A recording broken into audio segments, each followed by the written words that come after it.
Mark எழுதின சுவிசேஷம் அதிகாரம் 1. தேவனுடைய குமாரனாகிய இயேசு கிறிஸ்துவினுடைய சுவிசேஷத்தின் ஆரம்பம். இதோ நான் என் தூதனை உமக்கு முன்பாக அனுப்புகிறேன். அவன் உமக்கு முன்னே போய் உமக்கு வழியை ஆயத்தம் பண்ணுவான் என்றும், கர்த்தருக்கு வழியை ஆயத்தப்படுத்துங்கள், அவருக்கு பாதைகளை செவ்வை பண்ணுங்கள் என்று வனாந்திரத்திலே கூப்பிடுகிறவனுடைய சத்தம் உண்டாகும் என்றும் தீர்க்க தரிசன ஆகமங்களில் எழுதியிருக்கிற பிரகாரமாய் யோவான் வனாந்திரத்தில் ஞானஸ்நானம் கொடுத்து பாவ மன்னிப்புக்கு என்று மனம் திரும்புதலுக்கு ஏற்ற ஞானஸ்நானத்தை குறித்து பிரசங்கம் பண்ணி கொண்டிருந்தான். அப்பொழுது யூதேயா தேசத்தார் அனைவரும் எருசலேம் நகரத்தார் யாவரும் அவனிடத்திற்கு போய் தங்கள் பாவங்களை அறிக்கையிட்டு யோர்தான் நதியில் அவனால் ஞானஸ்நானம் பெற்றார்கள். யோவான் ஒட்டக மயிர் உடையை தரித்து தன் அறையில் வார்க்கச்சையை கட்டி கொண்டவனாயும் வெட்டுக்கிளியையும் காட்டு தேனையும் புசிக்கிறவனாயும் இருந்தான். அவன், என்னிலும் வல்லவர் ஒருவர் எனக்கு பின் வருகிறார், அவருடைய பாதரட்சைகளின் வாரை குனிந்து அவிழ்க்கிறதற்கும் நான் பாத்திரன் அல்ல. நான் ஜலத்தினால் உங்களுக்கு ஞானஸ்நானம் கொடுத்தேன், அவரோ பரிசுத்த ஆவியினால் உங்களுக்கு ஞானஸ்நானம் கொடுப்பார் என்று பிரசங்கித்தான். அந்த நாட்களில் இயேசு கலிலேயாவிலுள்ள நாசரேத் ஊரிலிருந்து வந்து யோர்தான் நதியில் யோவானால் ஞானஸ்நானம் பெற்றார். அவர் ஜலத்திலிருந்து கரையேறின உடனே வானம் திறக்கப்பட்டதையும் ஆவியானவர் புறாவை போல் தம்மேல் இறங்குகிறதையும் கண்டார். நீர் என்னுடைய நேசகுமாரன், உம்மில் பிரியமாயிருக்கிறேன் என்று வானத்திலிருந்து ஒரு சத்தம் உண்டாயிற்று. உடனே ஆவியானவர் அவரை வனாந்தரத்திற்கு போகும்படி ஏவினார்.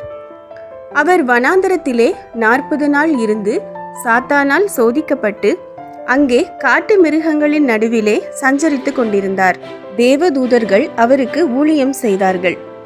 யோவான் காவலில் வைக்கப்பட்ட பின்பு இயேசு கலிலேயாவிலே வந்து தேவனுடைய ராஜ்யத்தின் சுவிசேஷத்தை பிரசங்கித்து, காலம் நிறைவேறிற்று, தேவனுடைய ராஜ்யம் சமீபமாயிற்று, மனம் திரும்பி சுவிசேஷத்தை விசுவாசியுங்கள் என்றார். அவர் கலிலேயா கடலோரமாய் நடந்து போகையில் மீன் பிடிக்கிறவர்களாயிருந்த சீமோனும் அவன் சகோதரன் அந்திரேயாவும் கடலில் வலை போட்டு கொண்டிருக்கிற போது அவர்களை கண்டார். இயேசு அவர்களை நோக்கி, என் பின்னே வாருங்கள், உங்களை மனுஷரை பிடிக்கிறவர்களாக்குவேன் என்றார். உடனே அவர்கள் தங்கள் வலைகளை விட்டு அவருக்கு பின் சென்றார்கள்.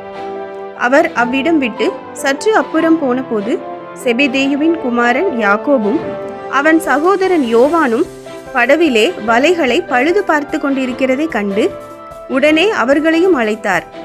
அப்பொழுது அவர்கள் தங்கள் தகப்பனாகிய செபெதேயுவை கூலியாட்களோடு படவிலே விட்டு அவருக்கு பின் சென்றார்கள்.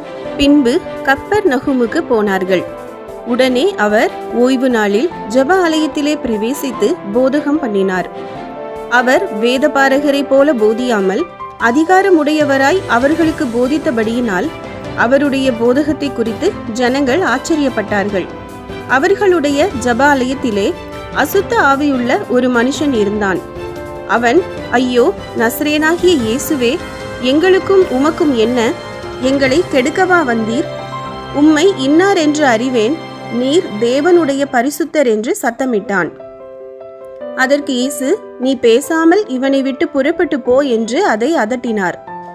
உடனே அந்த அசுத்த ஆவி அவனை அலைக்கழித்து மிகுந்த சத்தமிட்டு அவனை விட்டு போய்விட்டது. எல்லாரும் ஆச்சரியப்பட்டு, இது என்ன? இந்த புதிய உபதேசம் எப்படிப்பட்டது? இவர் அதிகாரத்தோடே அசுத்த ஆவிகளுக்கும் கட்டளையிடுகிறார், அவைகள் இவருக்கு கீழ்ப்படுகிறதே என்று தங்களுக்குள்ளே ஒருவரோடொருவர் சொல்லிக் கொண்டார்கள். அது முதல் அவருடைய கீர்த்தி கலிலேயா நாடெங்கும் பிரசித்தமாயிற்று. உடனே அவர்கள் ஜெப ஆலயத்தை விட்டு புறப்பட்டு யாக்கோபோடும் யோவானோடும் கூட சீமோன், அந்திரேயா என்பவர்களுடைய வீட்டில் பிரவேசித்தார்கள். அங்கே சீமோனுடைய மாமி ஜுரமாய் கிடந்தாள். உடனே அவர்கள் அவளை குறித்து அவருக்கு சொன்னார்கள். அவர் கிட்ட போய் அவள் கையை பிடித்து அவளை தூக்கிவிட்டார். உடனே ஜுரம் அவளை விட்டு நீங்கிற்று. அப்பொழுது அவள் அவர்களுக்கு பணிவிடை செய்தாள். சாயங்காலமாகி சூரியன் அஸ்தமித்த போது சகல பிணியாளிகளையும் பிசாசு பிடித்தவர்களையும் அவரிடத்தில் கொண்டு வந்தார்கள். பட்டணத்தார் எல்லாரும் வீட்டு வாசலுக்கு முன்பாக கூடி வந்தார்கள். பலவிதமான வியாதிகளினால் உபத்திரவப்பட்டிருந்த அநேகரை அவர் சொஸ்தமாக்கி அநேகம் பிசாசுகளையும் துரத்திவிட்டார். அந்த பிசாசுகள் தம்மை அறிந்திருந்தபடியால் அவைகள் பேசுகிறதற்கு அவர் இடம் கொடுக்கவில்லை.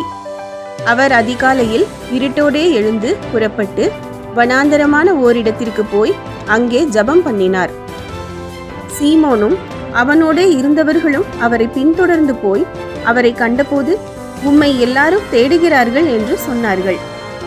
அவர்களை அவர் நோக்கி, அடுத்த ஊர்களிலும் நான் பிரசங்கம் பண்ண வேண்டுமாதலால் அவ்விடங்களுக்கு போவோம், வாருங்கள், இதற்காகவே புறப்பட்டு வந்தேன் என்று சொல்லி கலிலேயா நாடெங்கும் அவர்களுடைய ஜெப ஆலயங்களில் அவர் பிரசங்கம் பண்ணி கொண்டும் பிசாசுகளை துரத்தி கொண்டும் இருந்தார். அப்பொழுது குஷ்டரோகி ஒருவன் அவரிடத்தில் வந்து அவர் முன்பாக முழங்கால் படியிட்டு, உமக்கு சித்தமானால் என்னை சுத்தமாக்க உம்மால் ஆகும் என்று வேண்டிக் கொண்டான். இயேசு மனதுருகி கையை நீட்டி அவனை தொட்டு, எனக்கு சித்தமுண்டு, சுத்தமாகு என்றார். இப்படி அவர் சொன்னவுடனே குஷ்டரோகம் அவனை விட்டு நீங்கிற்று, அவன் சுத்தமானான். அப்பொழுது அவர் அவனை நோக்கி, நீ இதை ஒருவருக்கும் சொல்லாதபடிக்கு எச்சரிக்கையாயிரு. ஆயினும் நீ போய் ஆசாரியனுக்கு உன்னை காண்பித்து, நீ சுத்தமானது நிமித்தம் மோசே கட்டளையிட்டிருக்கிறவைகளை அவர்களுக்கு சாட்சியாக செலுத்து என்று கண்டிப்பாய் சொல்லி உடனே அவனை அனுப்பிவிட்டார். அவனோ புறப்பட்டு போய் இந்த சங்கதி எங்கும் விளங்கும்படியாக பிரசித்தம் பண்ண தொடங்கினான்.